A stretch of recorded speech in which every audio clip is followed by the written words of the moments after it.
to be here. Do you hear me well? Okay, so thanks a lot for the invitation to the organizers. So coming after Victor will not be easy because he motivated very well the need for being, doing fixed effect type of methods to deal with unobserved heterogeneity. And now I'd like to talk about methods that are maybe more used, more like the kind of current practice, more in the random effects spirit. If you wish, I agree with Victor that there is a lot of work to be done in this kind of fixed effects methods in structural models, but this is really something that is more in the making, and we've had a great lecture on that. So I'd like to talk about how to deal with unobserved heterogeneity, focusing on like discrete type of methods for structural models. And I'm going to start by showing that these models have a very kind of a compact representation through a mixture. And then we can analyze identification in this mixture representation. Then we can also try to analyze or develop estimation methods. Okay, that will be the first part. And then I'd like to talk also a little bit about a different estimation method that is group fixed effect. So it's a discrete type approach, but it's not in a random effect approach. It's an approach that has computational advantages, and I'd like to talk about it. I'm not sure I will have time to go through applications. The applications are in the slides, and I think you have access to the slides anyway.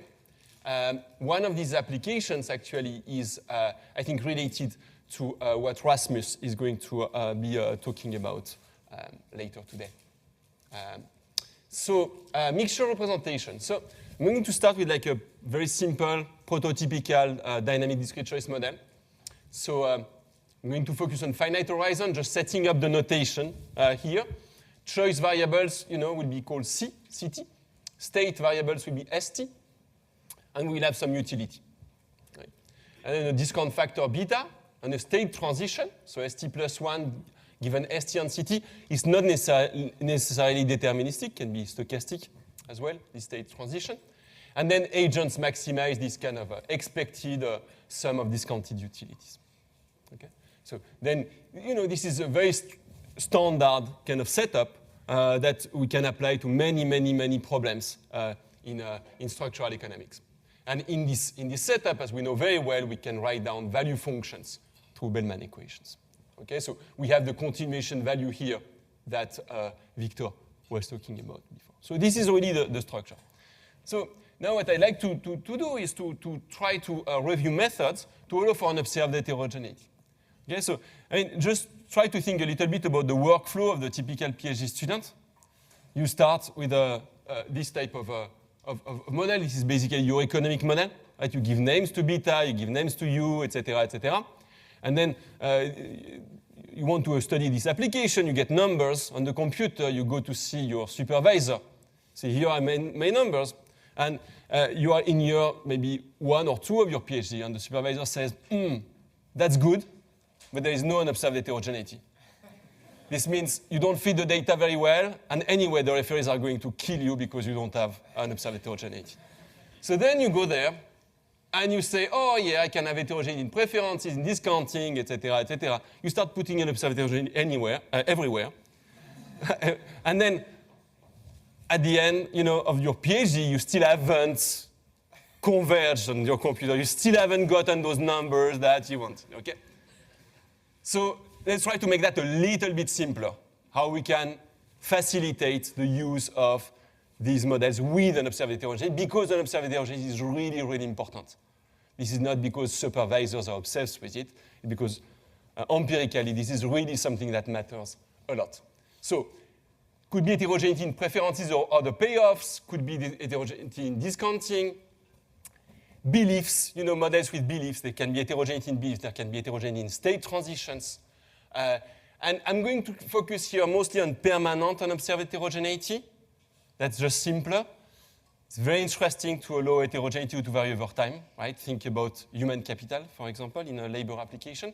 But this is harder, okay? So let's think about time invariant in unobserved heterogeneity. Here is one very famous example highlighting the importance of an observed heterogeneity empirically, just that it plays a huge quantitative role. That's Keenan-Wolpin's analysis of carrier choices. So setting the stage a little bit here with an observed heterogeneity, we're going to denote the types of individuals as A. And this will reflect the way we think about differences between individuals. Every individual in the sample will be characterized by his or her type. And these types, we're going to assume that they take a finite number of values, right? K types. K could be 2 or 3, as Victor was saying. There could be more, actually, depending on the method that you use. Okay, there are methods that I'm going to talk about that can allow you to deal with more types than that. But, typically K is small. Okay, it's much, much smaller than the number of units, like individuals or firms. Right? And, this discrete type approach is tractable. It's especially tractable to have heterogeneity in different places. Because when you try to have a fixed effect, putting different fixed effects in different places in the model, that they affect preferences, and they affect discounting, and they affect beliefs, and so on, is very hard. While assuming that you have a common type that is reflected differently in different margins is really something that is kind of something that allows you to control the dimension of heterogeneity very, very well. I mean, the other way to say that is that it's a very strong assumption. It's a strong assumption that allows you to have multidimensional heterogeneity. So I want to highlight that for the use of that discrete type because I think that's really a great advantage of this approach.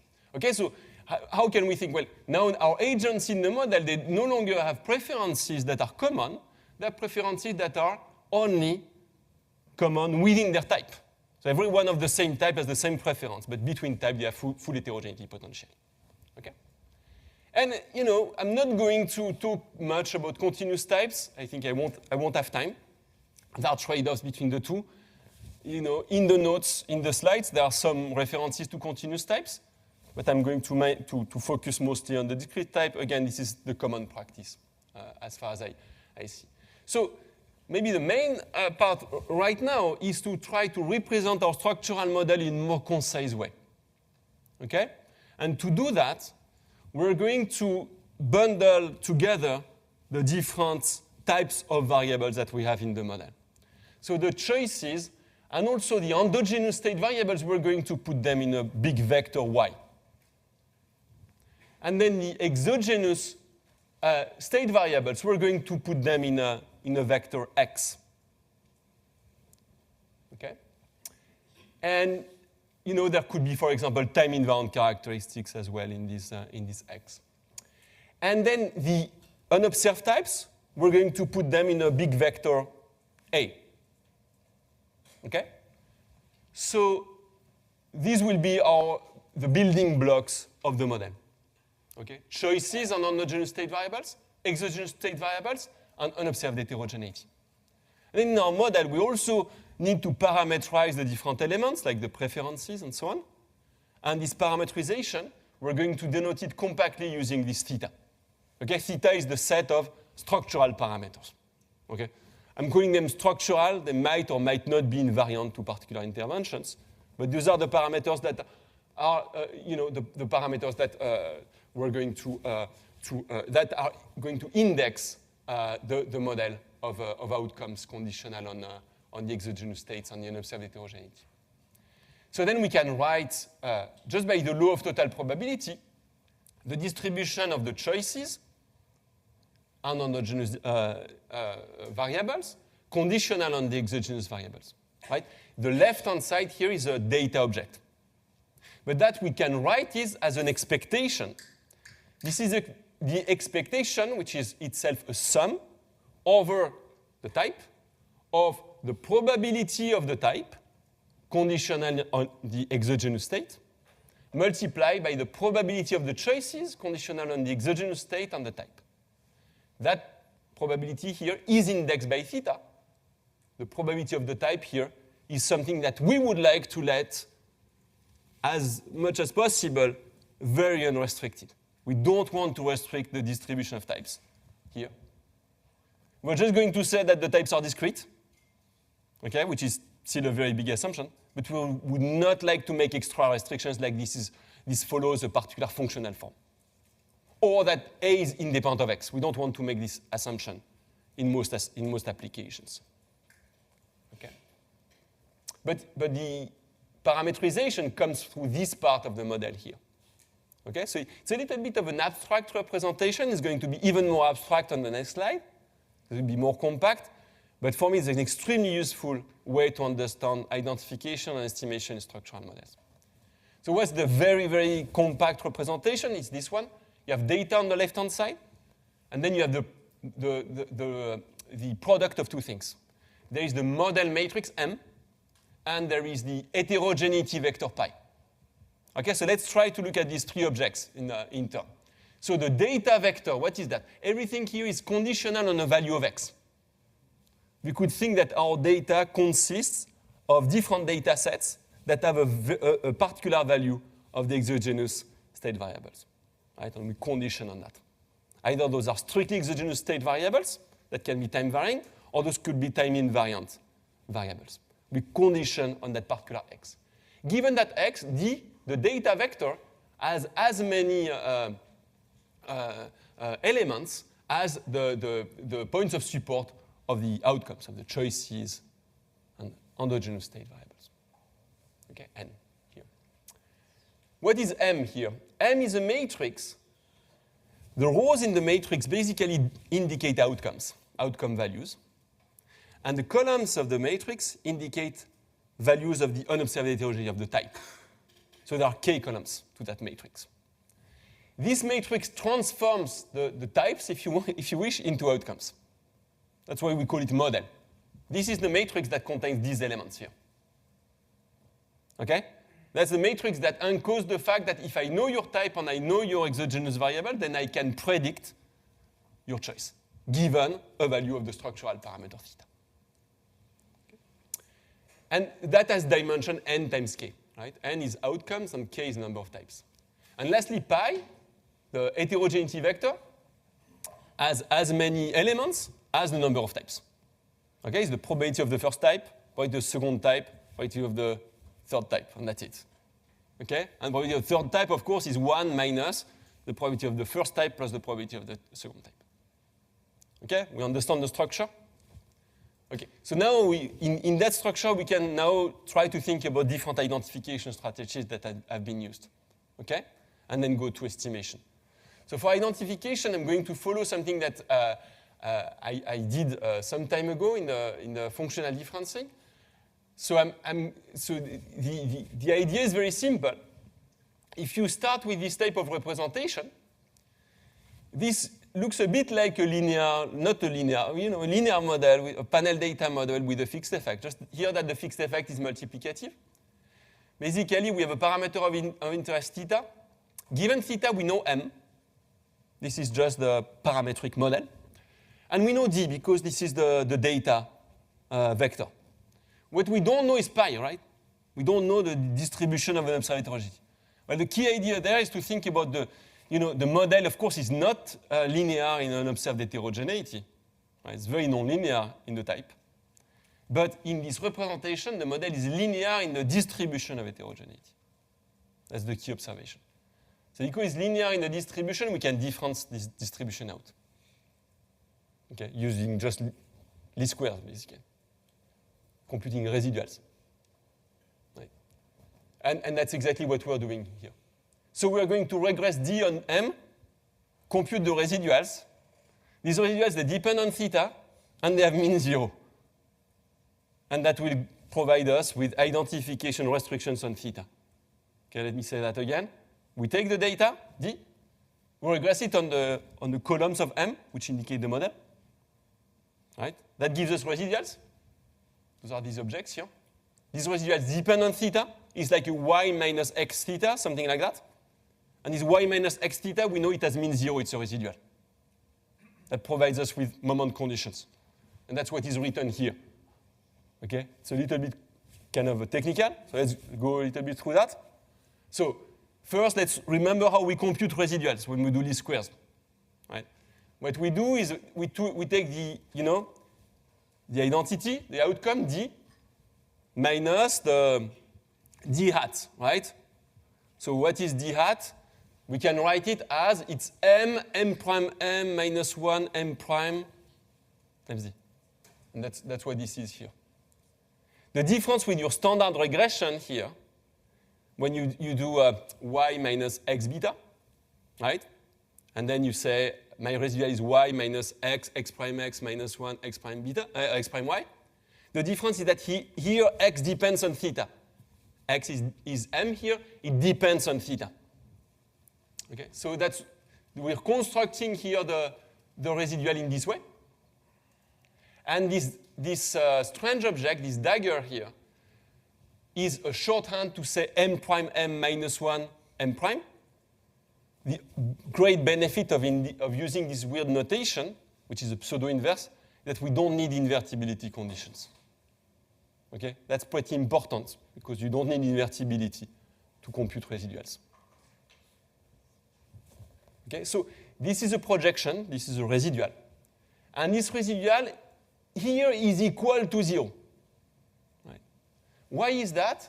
Because this this identity minus m dagger is such that when you multiply it by m, you get 0 by construction.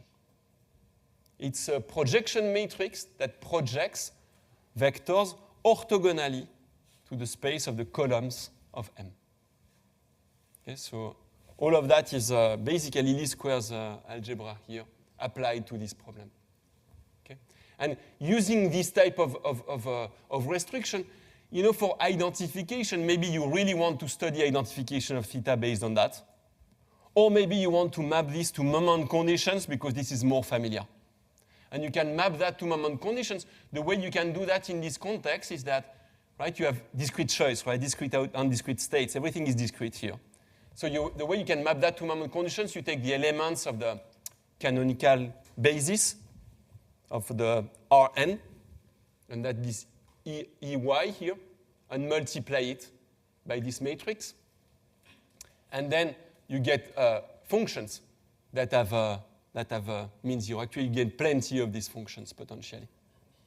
What is really key is that this is a restriction that does not depend on pi. Pi has disappeared here. There is no unobserved heterogeneity anymore.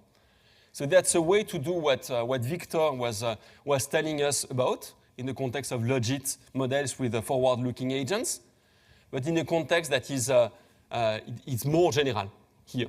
We can do that for more models. Of course, there is no guarantee that you always get an informative restriction on theta, and that's very much model specific. That's where the finite type assumption helps a lot.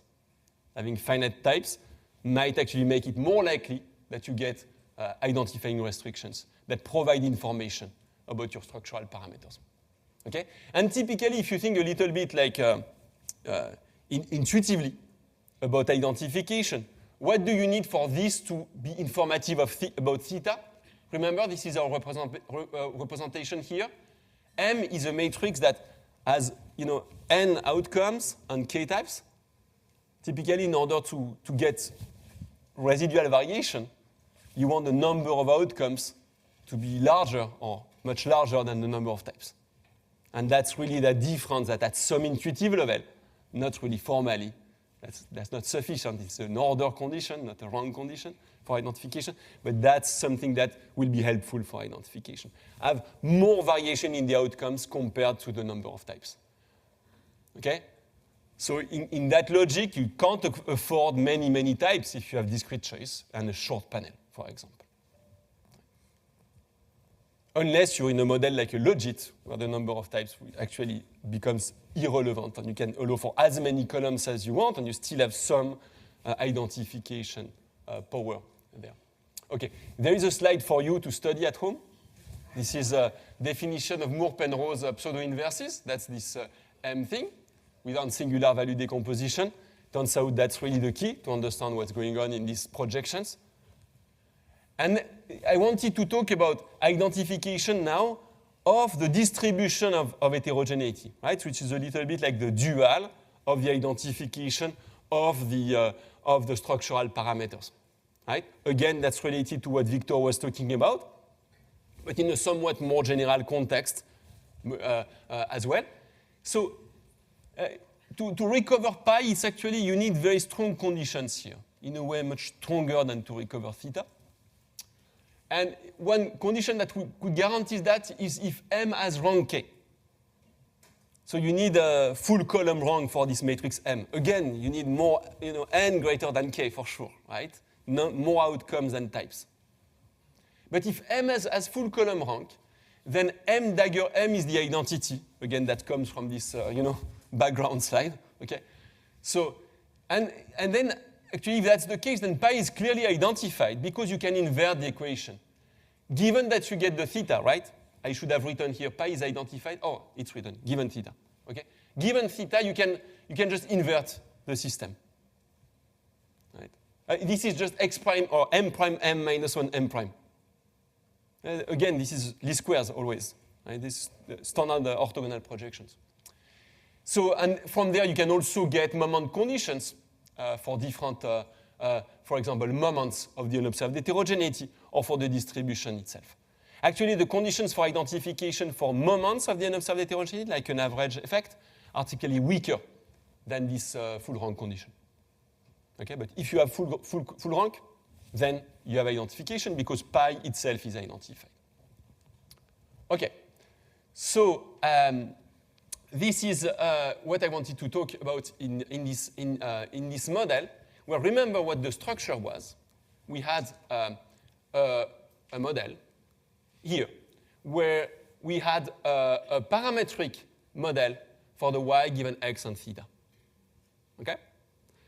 I want briefly, because of lack of time, and I will let you study that part, but I want briefly to talk about a different strategy for identification, which is also very useful in this type of context, which is suppose that we don't want really to restrict the structure of the model to be parametric.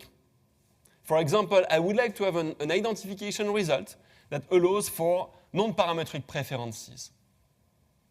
Okay? Like a U function that is not parametrically specified. Okay?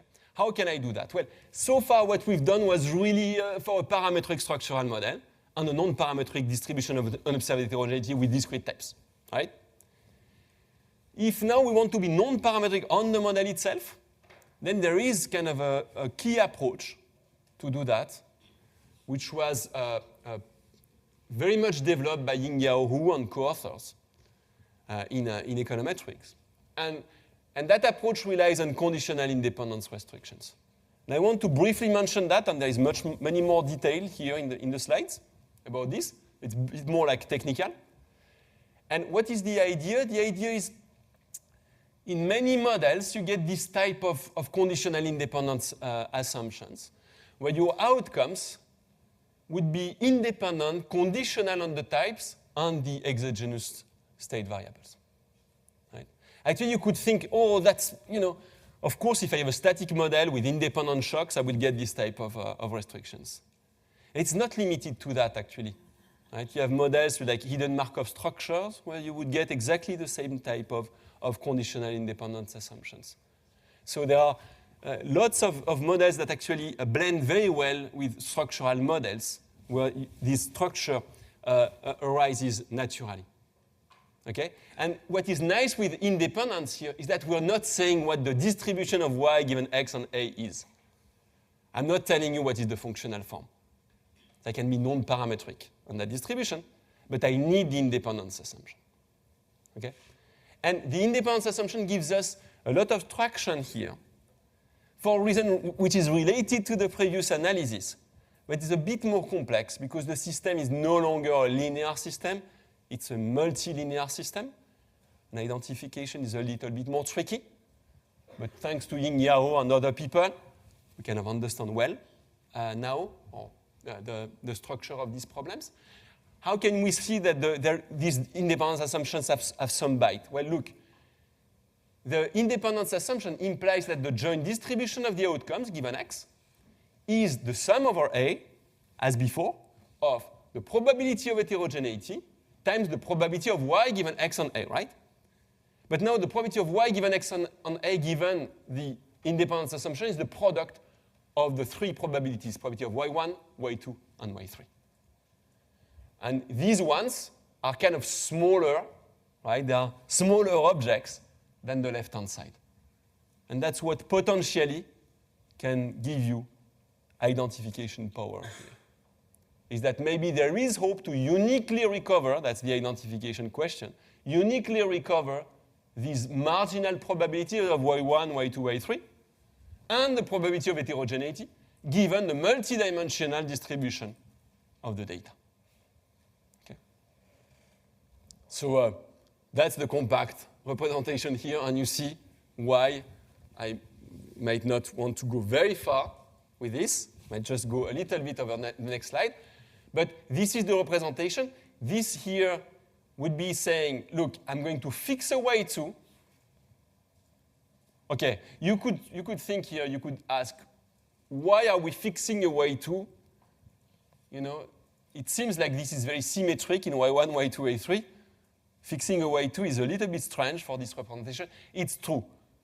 The fact that I'm fixing a Y2 here, which is conventional in this literature, is that it allows us to use matrix algebra. If you're a much better mathematician, you can use tensor algebra, and then you can work directly with this type of formulas through tensors, and you can treat the Y1, Y2, Y3 very symmetrically. But to write this in a compact way using matrices, which I personally understand much better, we fix the Y2 here. And what happens if we fix the Y2? This is a matrix where the rows are the Y1s, and the columns are the Y3s now. And now, because of this structure, what we have is, this is the product of three things. Right? One is this object here, the Y1. And the Y1, we can think of this as a matrix, in matrix form, that is M1 here. We have Y1 in the rows, and the types in the columns. I recall this as Y1 in the rows and Y3 in the columns. This one has Y1 in the rows and the types A in the columns. This one is the probability of Y3. So now you have Y3 in the rows of the matrix and the type A in the column.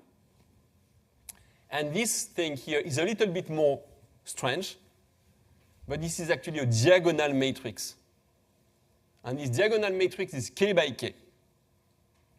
And what is on the elements of this diagonal matrix is the product of this and this, the product of the Y2 and the A. And that's why we need to fix the Y2. Otherwise, this would be a more general like matrix object, and we would not know how to put that together. But if Y2 is fixed, this is simply a number given A, and this is simply a number given A, and I put all these numbers, there are K of them, on the diagonal of this matrix delta. And then what I get is this thing. You know, it's not super self-evident why we could show identification based on this, but that can be done through the use of singular value decomposition type of techniques. And that's what is I try to summarize here. So it's kind of an argument that makes use of singular value decomposition.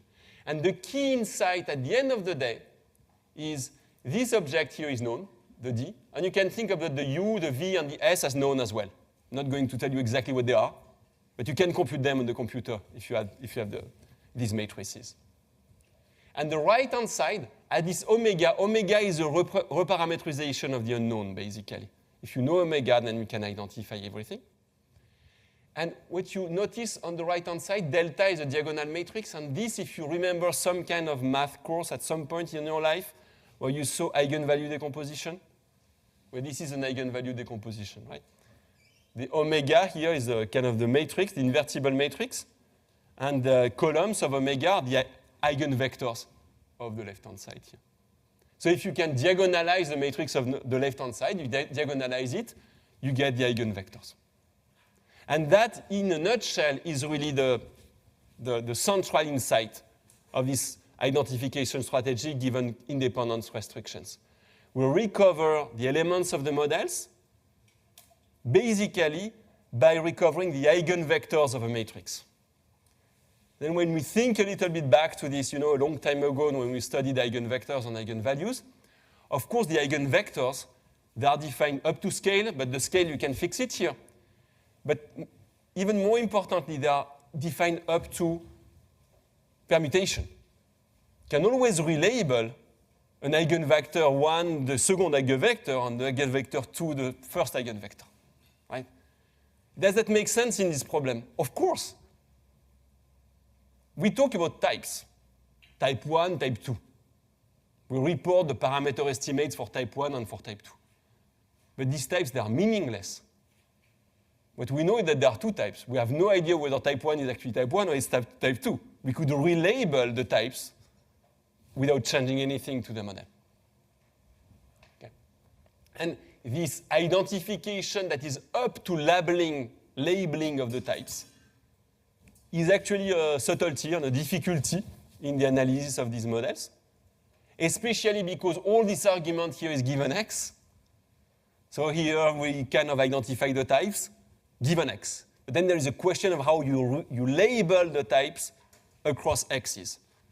And here is a great reference by Victor and Pedro Mira in the context of games that talks about that, about how to think about identifying this labeling of types across X values. I wanted to mention this.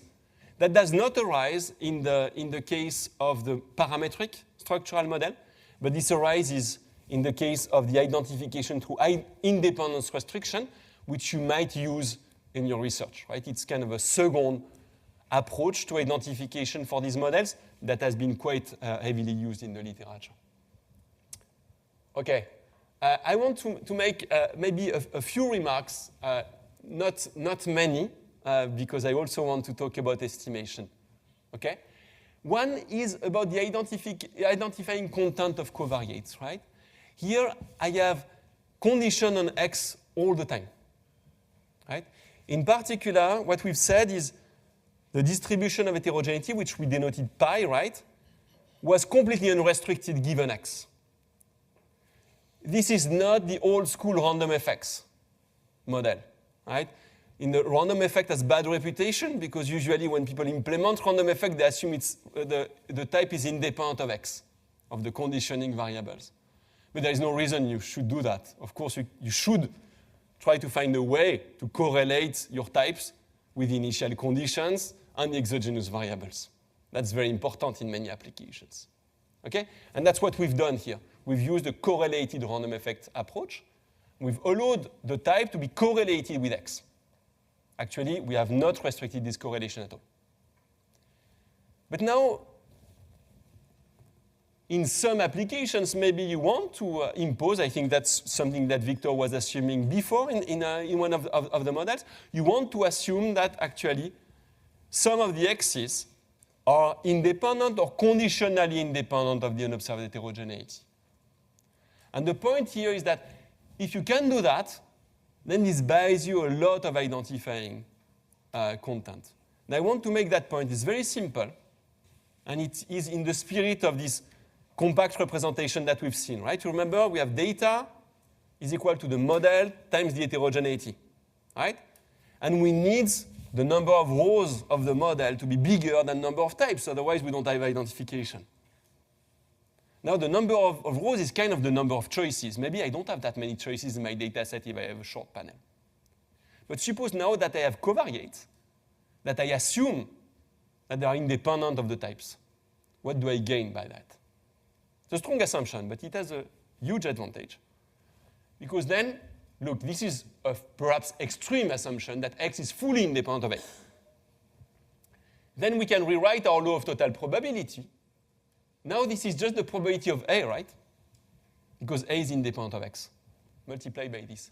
So now what we can do for our representation, that we can introduce another representation which is not for given X. We can stack all the X's together.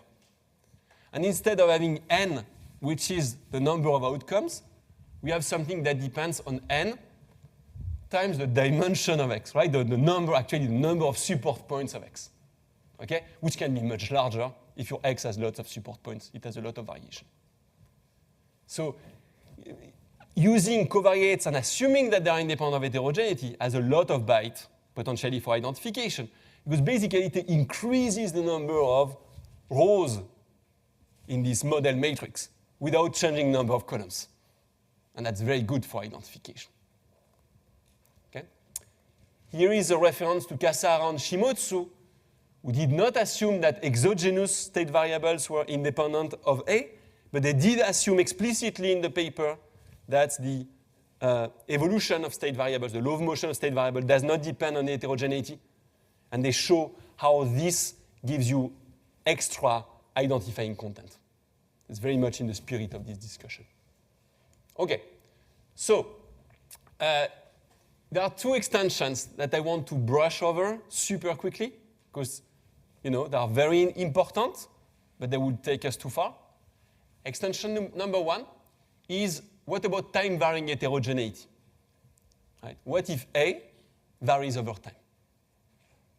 So I mentioned the example of human capital. You could think about firm productivity. That's also a good one. Okay? There are many examples where you think latent variables vary over time. Actually, the longer your panel data, the less likely heterogeneity is constant. Okay? There's always a bit of a tension there in assuming that heterogeneity is constant over relatively long periods. So the identification strategies that are related to what we've seen now, that I've seen, they actually rely on some kind of Markovian assumption on the heterogeneity. Okay? So at some level, you can think of your heterogeneity potentially can depend on the previous heterogeneity. Right? Your human capital could depend on all the human capital in the past. Could depend on all your choices in the past. Could depend on all the x's also in the past, potentially. And these x's could be dynamic x's as well, right, in this model. Well, a Markovian assumption will say that only the first lag, for example, would matter. Okay? Actually, you could think of an assumption like this where it's not exactly the lag of the y or the a that matters, but some kind of stock or some kind of sufficient statistic of the past that matters.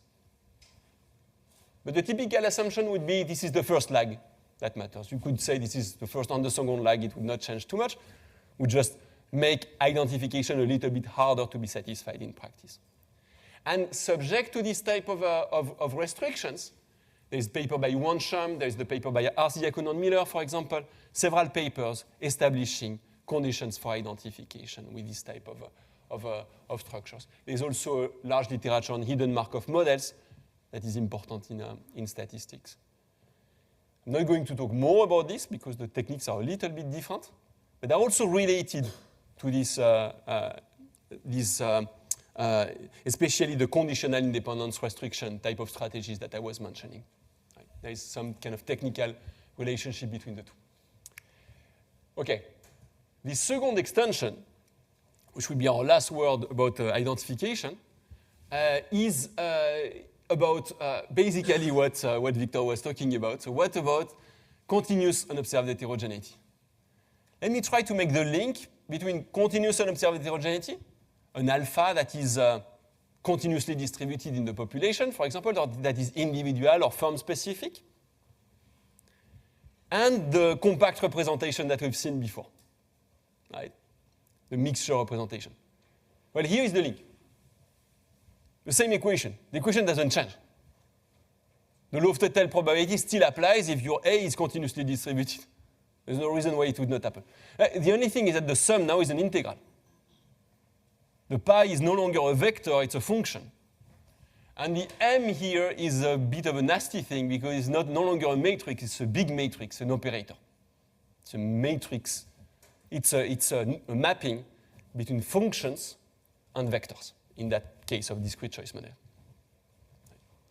So identification is unlikely to hold when y is discrete. You see how obsolete this is now that we've seen Victor's talk. Okay? It's unlikely to hold, but in some models it does hold actually. So so maybe we should actually study more of these type of structures where identification holds, even though y is discrete. So we don't have enough rows, but now we have lots of columns, right?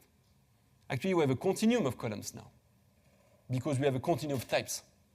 So the model matrix, right, is like a big matrix with n rows and a continuum of columns. Of course, there is the seminal work by Hu and Shenak that treats continuous heterogeneity under conditional independence, like the very important paper providing conditions for identification there. And in that case, this kind of assumption that at some point for this argument we need, that this M matrix have full column rank, they become what are called completeness assumptions. Maybe you've heard that. Completeness is a non-parametric rank, full rank condition. Okay. And there's been some kind of a debate and study of this type of conditions in the literature. Okay? But the bottom line is that the structure is the same. The representation is still very useful. We can still use these projection ideas that I was mentioning to study identification. But now we have to be a little bit careful because we're no longer dealing with matrices and vectors and finite dimensional objects, but with infinite dimensional objects. Okay. So now I'd like to turn to estimation. So when is the end of the lecture? 10 past. Is that right? 10 past. Okay, great. So for estimation, let's start with a case where we are back to the case where we have a parametric. Oh, sorry. There's a question. Sorry, quick clarification on the thing we were previously on. So we've identified this pi vector 2, or it's 1 by 2 or 1 by 3. It's not a huge object. So far, I think, unless I've missed it, we haven't ventured any guesses in our data as to who is which of the types. Oh yeah, no, that's right? A great point. Yeah.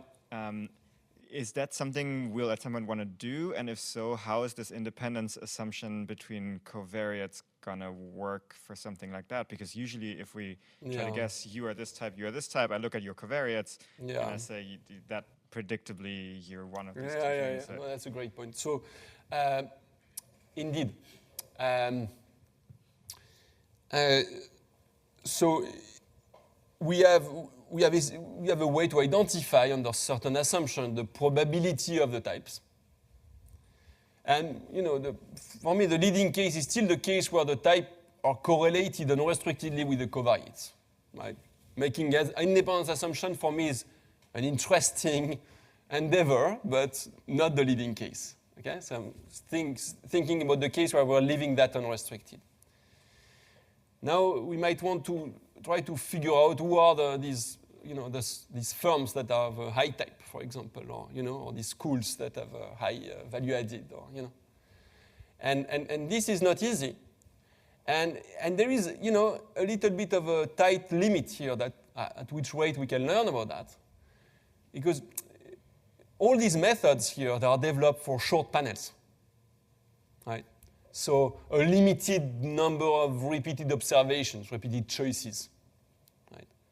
And if I have a limited, aka small, number of choices for one individual, there's no way I can pin down the type of the individual with certainty. It might be those choices have been caused by the epsilon draws, right? Whatever type of shocks that cause people to take those actions. And I will attribute that to their type. They had good shocks, I think they have good type. No, maybe they had a bad type, they just had good shock. Okay? And with finite number of observations, there is no way you can firmly distinguish these two things. There is an entire branch of the literature, in statistics especially, but now more in econometrics and economics, which is devoted to that, which is empirical-based type of approaches. And the empirical-based paradigm, you are trying to really pin down the value of the type, if you wish. Okay? These methods will work very well when you have intermediate type of panel data. Not very, very long, otherwise it's kind of easy to pin down the type, but not too small, because if it's too small, then these types are too noisy, and any prediction of the type will be very bad. Okay? An empirical base is one set of tools that allows you to refine your prediction of these types. I'm not going to talk more about that. I'm just going to say that there is one byproduct that I'm going to mention here in terms of estimation. When you are modeling the distribution of types, you can always interpret the distribution of types as a prior distribution on the type, and then report estimates of the posterior distribution of the type. You can always do that. Now, that posterior distribution, of course, has uncertainty attached to it. And it's very hard to pin down exactly the type of people, and typically there's a lot of uncertainty in short panels based on these posteriors. Okay? So, but we're going to go back to that when we see the use of the estimates for posteriors. So for estimation, so let's be back to the case where we have a parametric model, structural model, and we have a distribution of an observed heterogeneity. Ideally, we'd like this distribution to be completely unrestricted. Maybe it's possible if x takes few values and k is small. Then I can just let my probabilities of the types be completely unrestricted. And then the pi is non-parametric. Non-parametric, quote unquote, because, it's still summarized by a small number of values because we have small number of types. Okay? But I'm not imposing extra parametric assumptions on that. But more generally, we can think of pi as depending on some gamma, some parameter gamma. And now we have a model that depends on theta and gamma. It's a parametric model. Okay? And we can write down the likelihood of that model. Okay, that's, I think, the most natural starting point here. And what is the form of the likelihood? Well, the likelihood of an observation yi given xi, we've seen what it is, right? Is the sum over the type of this probability conditional on A times the probability of A. Right? The theta enters here, the gamma enters here. And the likelihood depends on both. Right? And there is a log of a sum, which causes a lot of headaches. A lot of the problems in this estimation come from the fact that we love sums of logs, but we hate logs of sums. It's just a fact of life. And you could think it's a joke. It's not a joke. And there are entire textbooks in machine learning that are basically devoted to transforming log of sums into sums of logs. Okay? Making some kind of weird approximations to do that. So this is a real thing, and actually for some of you who have been practitioners of this type of mixture methods, you might have experienced the difficulty of this log of sums here. Okay? The problem is not the sum outside. The sum outside is very easy to deal with. The problem is the sum inside. Okay? So there are lots of possibilities. John's nested fixed point approach would be a way for structural models. You could use MPEG type of approaches. There are lots of possibilities to do that. For example, targeting a likelihood objective here. Okay? I want to highlight the fact that irrespective of how you want to maximize the likelihood, you should be very careful about local optima. Okay? Mixture models are characterized by local optima, sometimes many of them that are hard to locate. You should never show one set of estimates when you have a structural model. I know it's hard, I know it takes time, I know maybe it's 3 extra months, but it's life. You should just do it. Right? It's very, very important. Because the estimates might look reasonable, but they might be very far away from the global optimum of the function. Okay? I mean, this multimodality has led some people, especially in statistics, to be very dismissive about mixture models. Okay? They are still very widely used in economics in structural models. But there are some essential computational difficulties there. Okay? So I wanted to highlight that here on this slide. Okay. A strategy to maximize the likelihood is to use the EM algorithm. I think it's a very standard strategy now. It's also very intuitive. And here is the posterior object that I was talking to you about. That's what you could report as a some kind of estimate of the distribution of the type, conditional not on X only, but also on the Y, on the data. Okay? And that's what you do in EM. You alternate between computing the posterior probabilities. The posterior probability is what you know about the type after you've seen the data, and then estimation of the parameters, given these posterior probabilities. And you alternate between the two. The two steps are very simple. The posterior is what? It's this probability of the type given X and Y after you've seen the data. Okay? And this is this object that is useful to report in practice. Okay? often. And it's proportional to the product of the likelihood on the type distribution. And that's what you would, so you start with guesses for theta and gamma, you compute these posterior probabilities, then you use these posterior probabilities with these guesses, theta and gamma, and you maximize this likelihood. And you see, the beauty is now the sum is outside of the log. I was telling you there was really something there. Okay? You managed to put out the sum outside of the log with that. But of course, now you're fixing the posterior probabilities, and you're maximizing with respect to theta prime and gamma prime. So it's kind of a weighted estimation of the model. Okay? Where the way to deal with types here is very simple because it's through just a weighting strategy. But of course, in itself, you can't do that in one go because you don't know theta and gamma here. You just know guesses. So once you have theta prime and gamma prime, you go back and you recompute the posterior probabilities and you go over and over again. And this is guaranteed under some conditions to converge to a local optimum of the likelihood, not a global optimum. So you should redo all this operation, this iteration, many times with different parameter values, okay, to be on the safe side. Very important. Okay. RC Diacono and Miller have a particular EM implementation with a conditional choice probability type of techniques built into them in order to do that quickly in a class of structural models. It's a good reference to check for this type of EM methods. Okay, so this is really, I think, would be the default type of approaches, especially through EM. I think that was the default that Victor was talking about at the beginning of his lecture for discrete type random effect methods. Okay? Let me talk about something that is not a default approach, but it is also interesting, which is now suppose that we are thinking about this class of models where we don't want to impose the full parametric structure of the structural model, but we're okay with relying on conditional independence restrictions. Okay? So remember, under conditional independence restrictions, we have seen the structure of the model, and we have seen that it boils down to some kind of eigenvalue representation. And this was this type of equation here. The left-hand side here, you can think of it as something that is observed. In practice, you would need to compute this type of matrix. It's a matrix of probabilities of the data. If you don't have that many choices, maybe you can estimate that with some precision.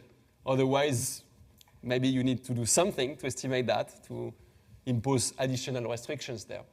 And the U, V, and S, they just come from a singular value decomposition of one of those matrices.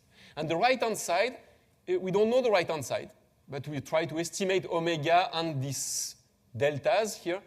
These deltas here, they are diagonal. So it's just a diagonal matrix here, and these are eigenvectors. So the problem here, this is a restriction that should hold for every y2 value. So this actually takes the form of a joint diagonalization problem. We should find the omega vectors such that the right-hand side here, this omega, is the joint set of eigenvectors for all these left-hand side variables, matrices. We have a set of matrices on the left-hand side for each y2, and we should find the omega that are the joint eigenvectors of this set of matrices. How do you do that in estimation? That seems like a little bit of a stretch, how we turn a sample into this, right? It looks like mathematics class. Doesn't look like at all what you will do on the computer.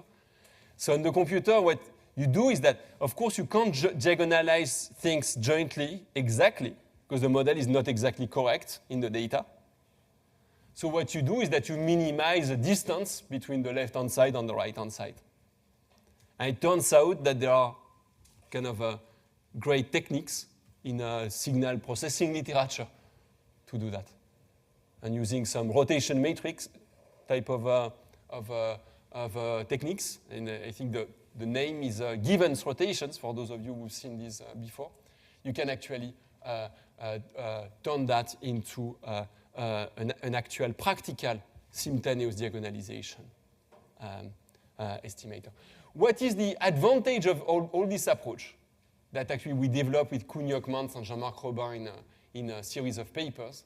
The advantage is that we don't have to assume functional forms for the choices, for the primitives of the problem, for the preferences and so on. There's always an extra step at the end where we would need to recover those structural primitives after we've recovered these probabilities of choices. But this is the step that would allow us to recover the conditional choice probabilities. Right? And the great advantage is that we would not impose parametric restrictions there, but we still deal with unobserved heterogeneity. That's really potentially very nice. What is the drawback? The drawback is that, well, we need to estimate these matrices. And these matrices can be quite noisy in practice. Okay. So I think there are lots of things to be done, maybe by you, in applications to try to incorporate perhaps additional restrictions and methods to try to make this type of non-parametric approaches more practical. I think there is a little bit of a gap between the conceptually very nice approach and the way that it could work better in practice. It turns out to be sometimes too noisy for really being used in challenging or realistic applications. Okay, one word about continuous heterogeneity.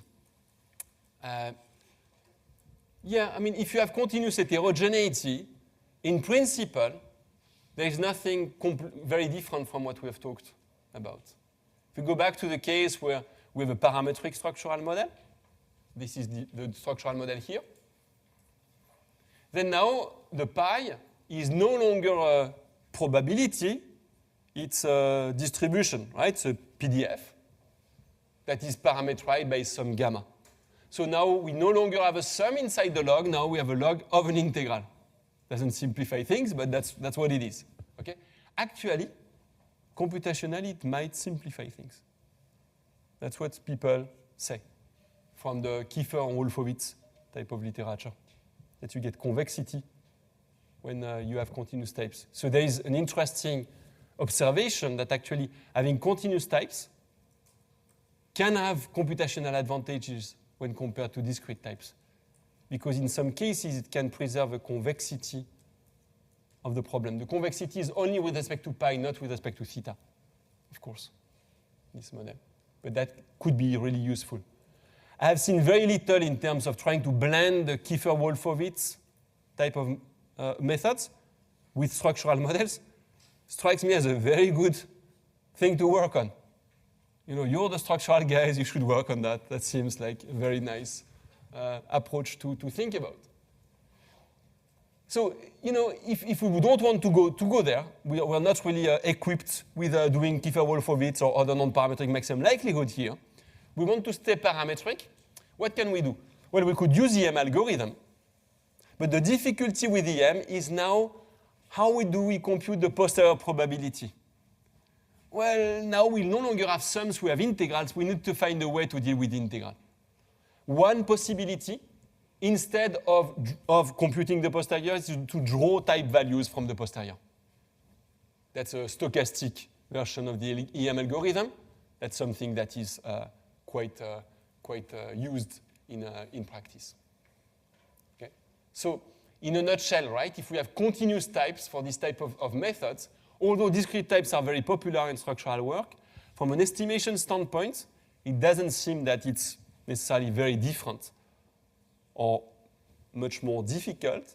I would say, though, maybe the difficulty would be from a modeling standpoint. How do you model a multidimensional heterogeneity with continuous types? That one, I think, is the more binding constraint. I think with discrete types, again, multidimensional heterogeneity is very natural. With continuous types, it's perhaps you have to think more how you make your type, your continuous type, maybe it's 10-dimensional, how you make it depend on one dimension, for example, to make everything still tractable. Okay. some kind of factor model type of approach. Okay, so it's great because I have some time to talk about another estimation strategy, right? In the previous part, right, so we started by just providing the representation, the mixture representation of a structural model, a little bit like high level. Using that, we studied identification. Then we went to estimation, and for estimation, we looked at basically random effect methods, right? Either parametric random effect methods, through maximum likelihood on EM, or non-parametric random effects methods based on some conditional independence restrictions. Now I'd like to mention a different approach that is more recent, that I think has potential in applications, that is in some sets, some particular styles of applications. And it relies on an alternative view of the types. Okay. So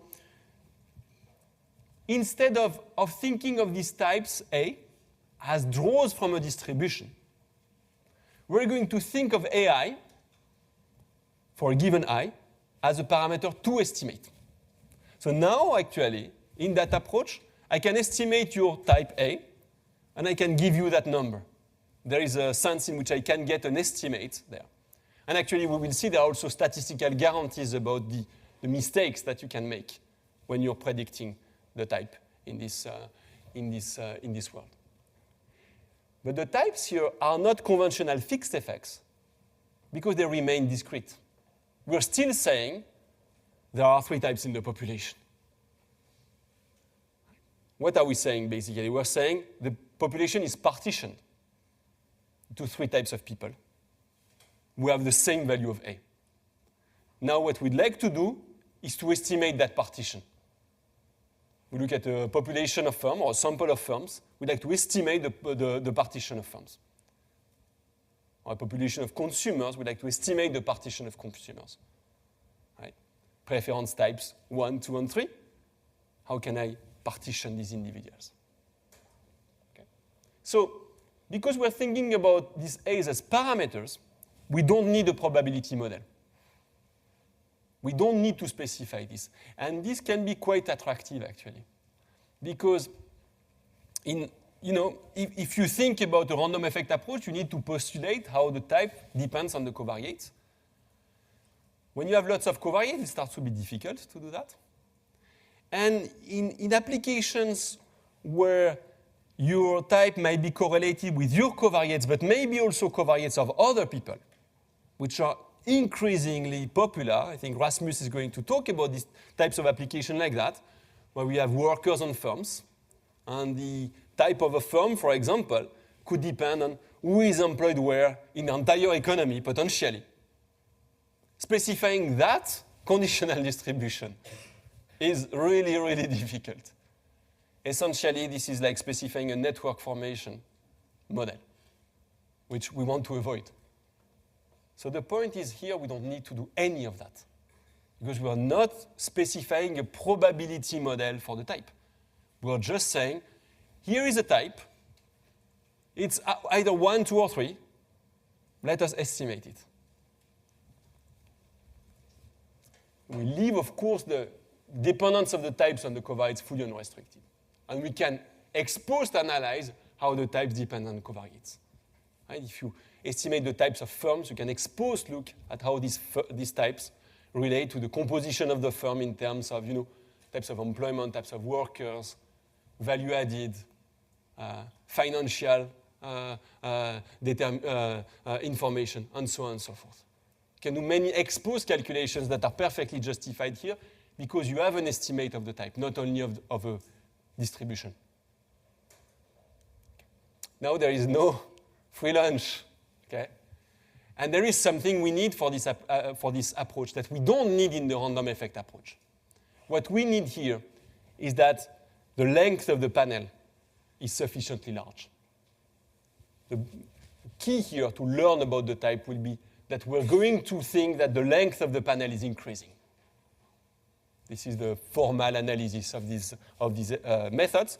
Will be in a world where the number of firms, for example, and the number of time periods are going to increase simultaneously.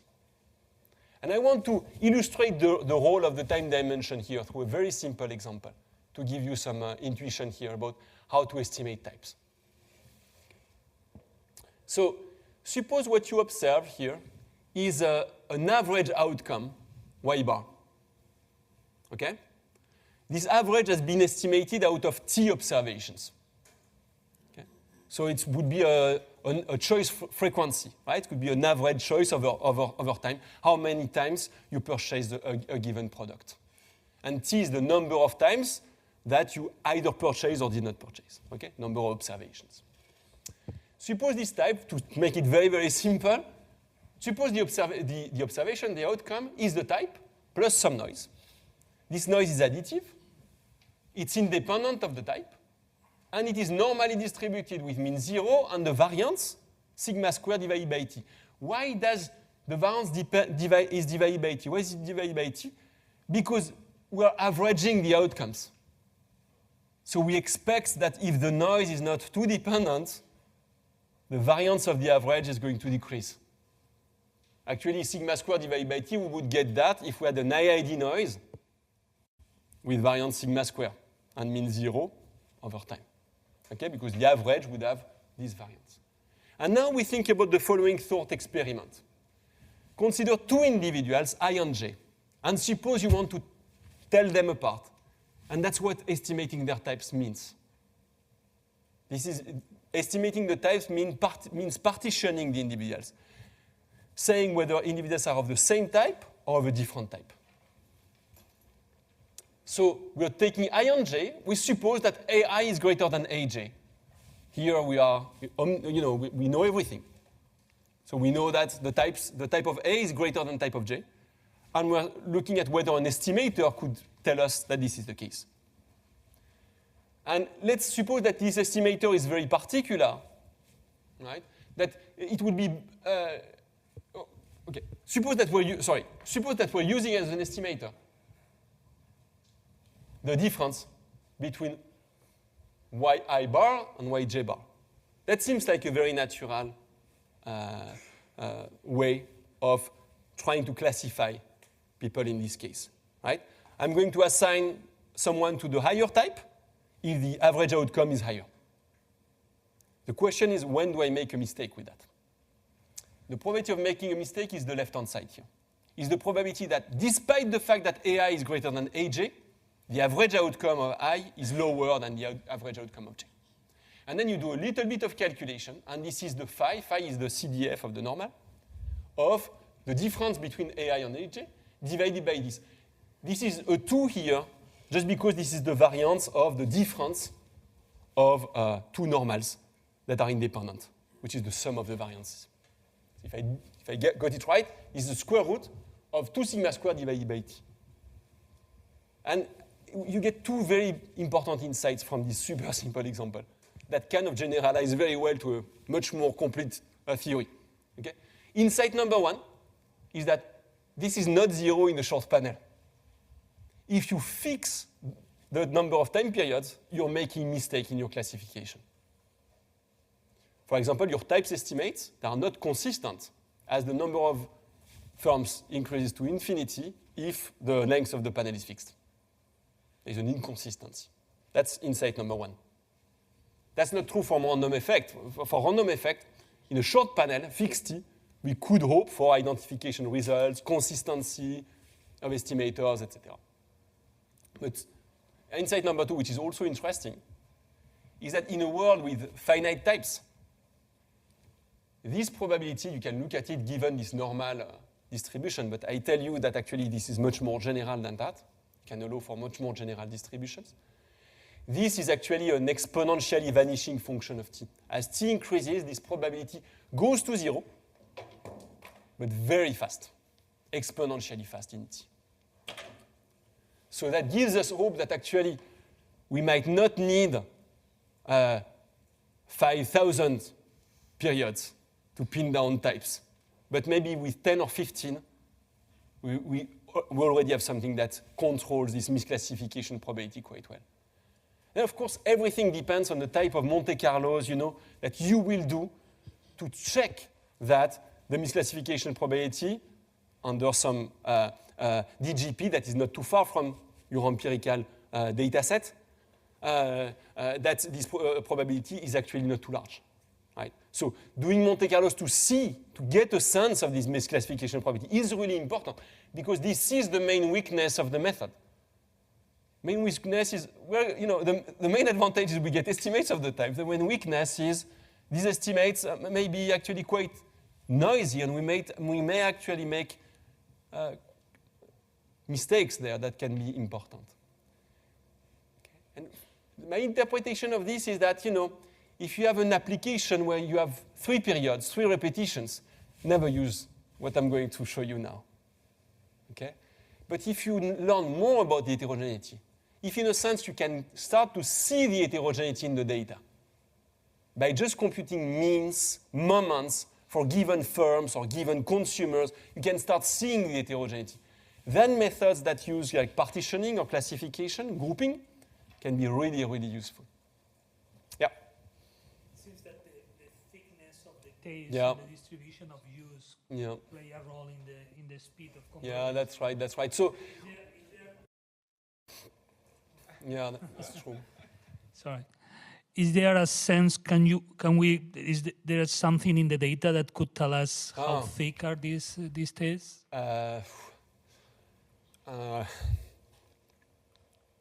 There is some work trying to check the thickness of tails or tail probabilities. The problem here is that that has to do with the noise in your measurements, so it's not easy to see, right? It's conditional on the types.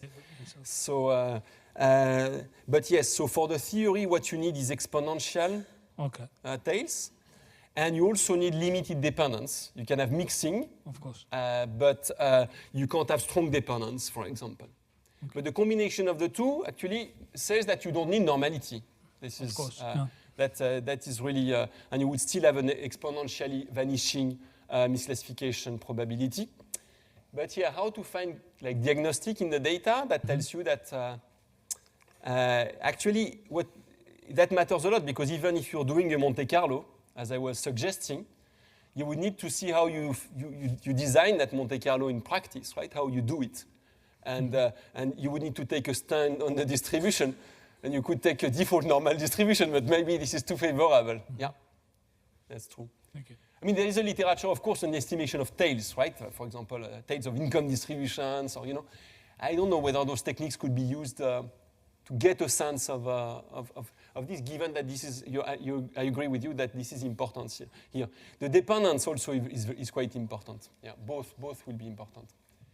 Okay, so what can we do now if we are in this world where we have discrete types, but we don't want to postulate a model for the types? Okay? So we want to treat the A as a fixed effect, even though it is discrete. Okay, that's the unusual aspect of the method.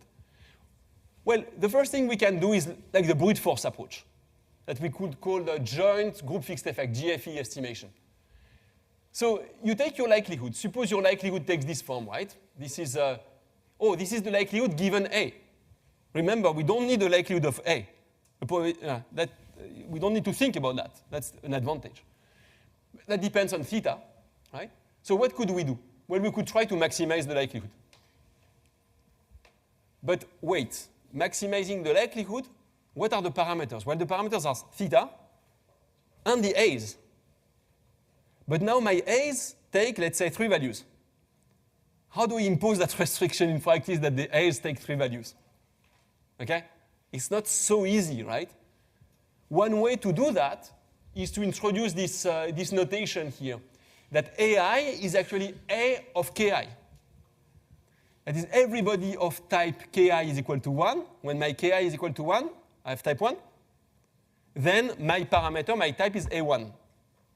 If your type Kj is equal to 2, then your parameter is A2. Right? So here, what do you have as parameters? You will have theta, of course. You have A1 to AK, right? Let's say A1 and A2 and A3. Okay, the values of A for the types. But you also need to estimate as parameters the type membership the group membership, K1 to Kn. So for as many person in your data set, as many firms in your data set, you have a different discrete variable, or discrete parameter, rather, to estimate.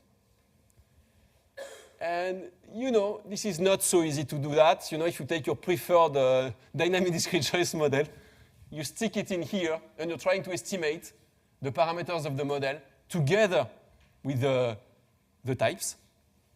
This is a complicated problem. It's a combinatorial type of problem because of the discrete optimization. Okay? There is a very large literature on related problems in computer science, but they are not for dynamic discrete choice or structural models. They are for either a mean model or a regression model in the most complicated case, right? And k-means clustering would be the kind of standard, simplest version of that. Okay. The point is that for structural work, I think this is pretty much, maybe I would not say useless, but this is challenging to implement as such.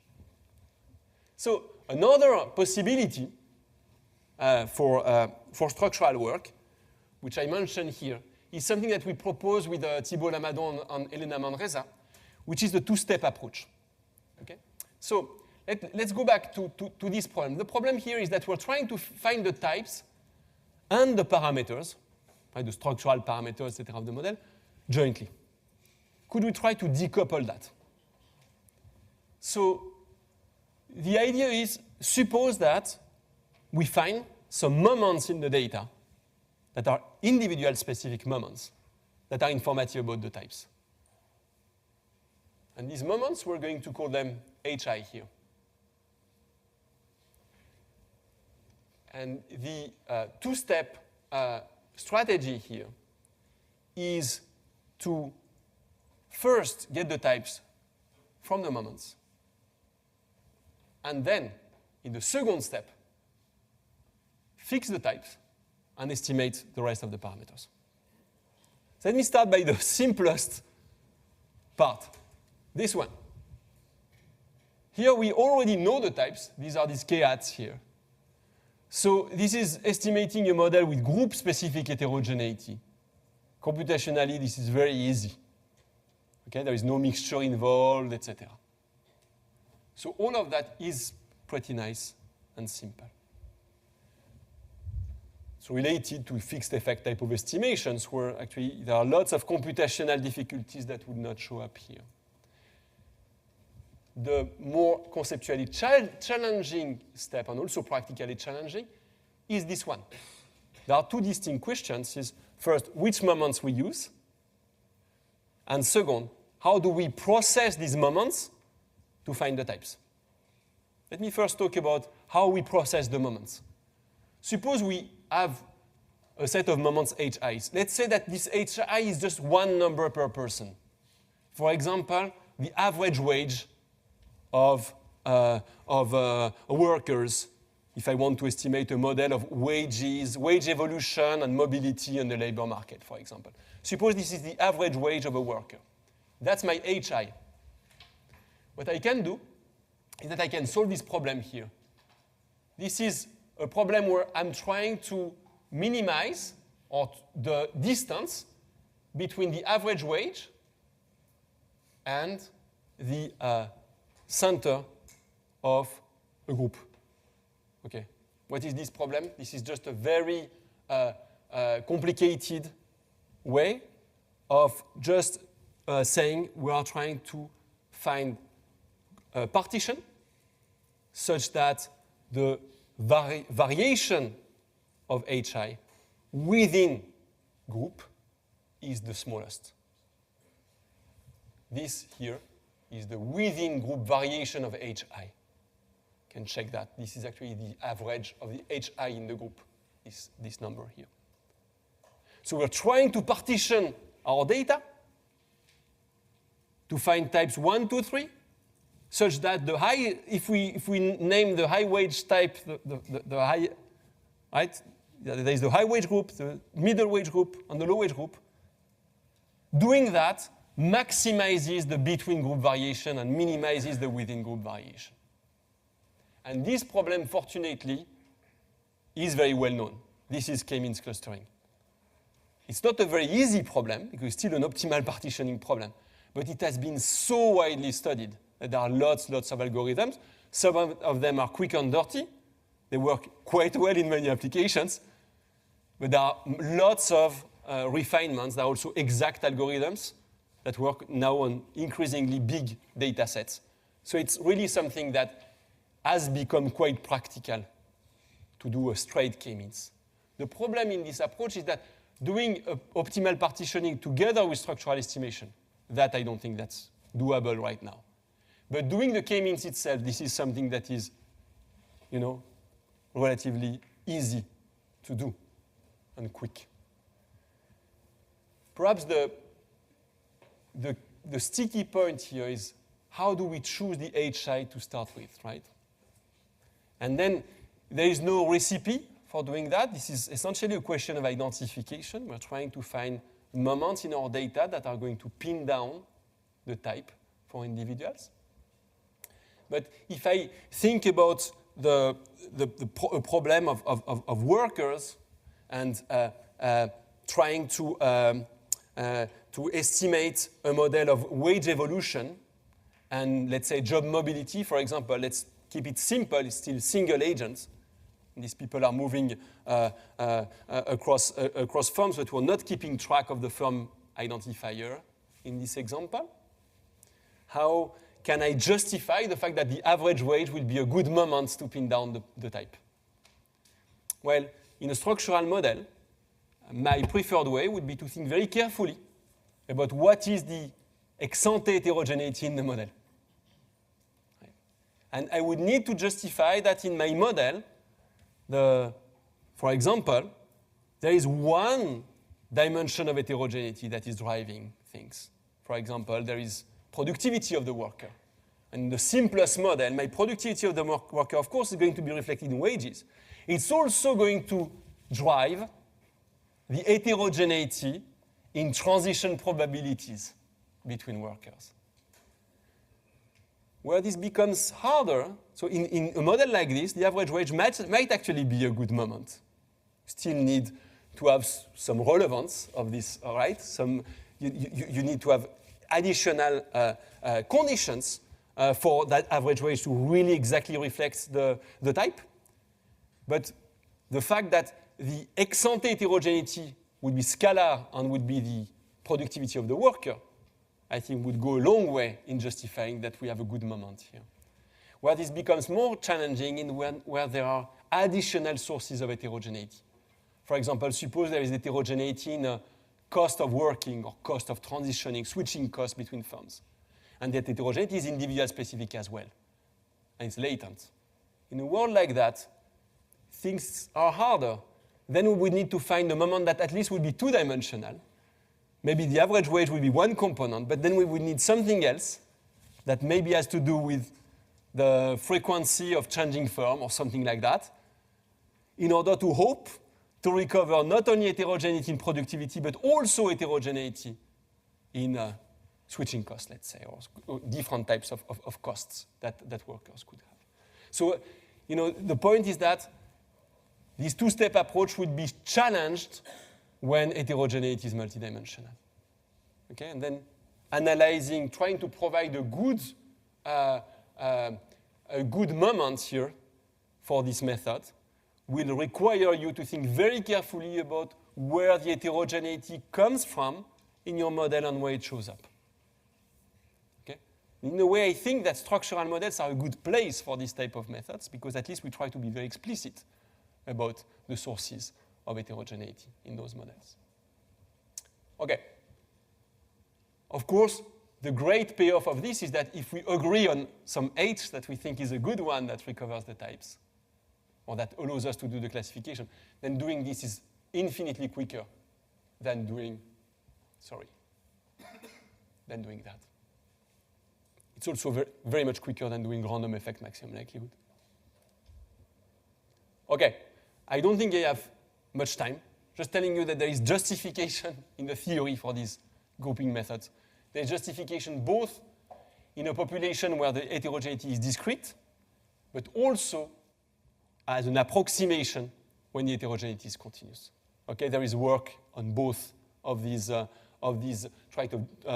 statistical justifications for the method. So there is a sense in which this is not data mining or this is not black box type of machine learning. It is really something that has a statistical justification that is very formal, both under discrete heterogeneity in the population, but also as an approximation to continuous heterogeneity. Well, of course, in that world, the properties are less impressive than in the first world. In the discrete world, the properties are much stronger. In the continuous world, as an approximation, the properties are weaker, but you still manage to get consistency, for example, in this type of world. I let you look at that with more time when you look at the slides. Yeah? Would this two-step approach work if in the second step, rather than using maximum likelihood, I used like moment matching with a different set of moments that I used in the first step? Or is that not well justified?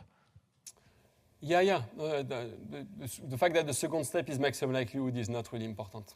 Yeah. What is important is that you have to be able to impose the fact that heterogeneity is grouped. But yeah, maybe your method is minimum distance or simulated method of moment or simulated minimum distance, and that will be perfectly fine. Yeah. Again, the key is the first step. Once we can justify that first step, we're okay with the first step, then the second step is very easy. Yeah. Because remember, in the second step, we observe the groups, right? We observe the types now. It's just like a discrete covariate. It's very easy to incorporate into our method. Yep. Can we use this two-step group fixed effect methods with like time-varying individual specific moments? So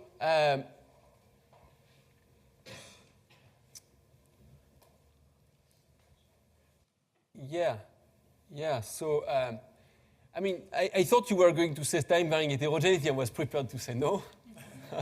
Okay, but time-varying moments, yeah, that's interesting. Yeah, suppose, for example, that you have some covariates that vary over time. Okay, and you really think that these covariates might depend on some heterogeneity, right? That their law of motion might be heterogeneous, and you're afraid that by not conditioning on those covariates, you will capture the heterogeneity in the covariate and not the heterogeneity that you're interested in, the type 1. So maybe one possibility there is to try to construct a moment which is not really an HI directly, but more like a regression version of that, right? That would control for the covariate when you're estimating the types, which is just a regression version of these k-means. You can do that. That's something that we mentioned actually in the paper with Thibaut and Elena. But yeah, that would be a case where you could think of a time-varying moment. Now that I'm thinking about the time-varying heterogeneity, let me say one thing about it. What I don't know how to deal with is time-varying heterogeneity in the sense of a process, a stochastic process of heterogeneity, like human capital that evolves stochastically. If now I think about heterogeneity that varies over time more like a trend, there is heterogeneity, there are types that evolve deterministically over time, upwards, and other types that evolve downward, that actually you can use these methods to deal with this type of time-varying heterogeneity. The challenge would be to treat, productivity process, which is essentially, is completely stochastic, treating it using these methods. So there's kind of a subtle difference there. Yeah. Thank you.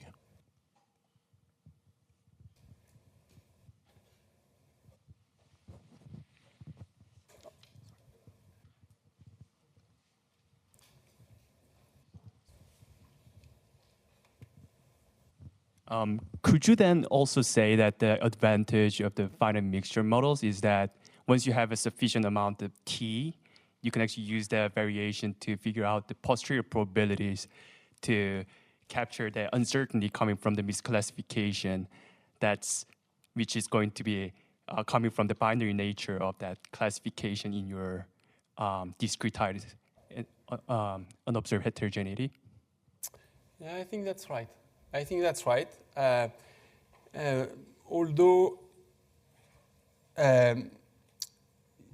Although this is really conditional on your parametric model for the type distribution and the rest of the model. So what I haven't seen is results that would say that as t increases, if you're using random effect, the posterior in this type of models should enjoy robustness properties. There is some related work, but I haven't seen really a result that says that you get sufficient posterior concentration, even though you're misspecifying the prior. That is, you're misspecifying the type probability. Again, what is nice with these results here is the fact that you get this guarantee that you get probability of correct classification asymptotically, even though you have not specified any model for the types. I think what I really believe that the same type of result should hold also for random effect model, but I haven't seen that. I think it'd be great to have a result like that. I've been thinking about that for a while actually, but not managed to do it. But this is. Let's also keep in mind that when t increases, then implementing random effects approach becomes increasingly more complicated as well. While this has an advantage of simplicity. Okay? The drawback is we need to find these moments in the first step. We need to spend time and effort trying to think very carefully about that. And some models, it will be very hard to find good moments, and other models will be easier. Right? So there is something that is more model-specific that is needed. And another drawback is we need a t that is larger. But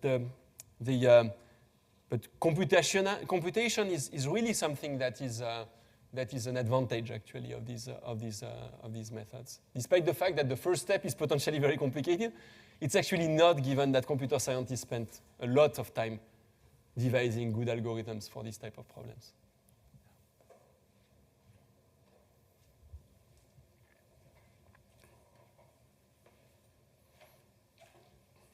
I think we should do lunch. Yeah, let's do that.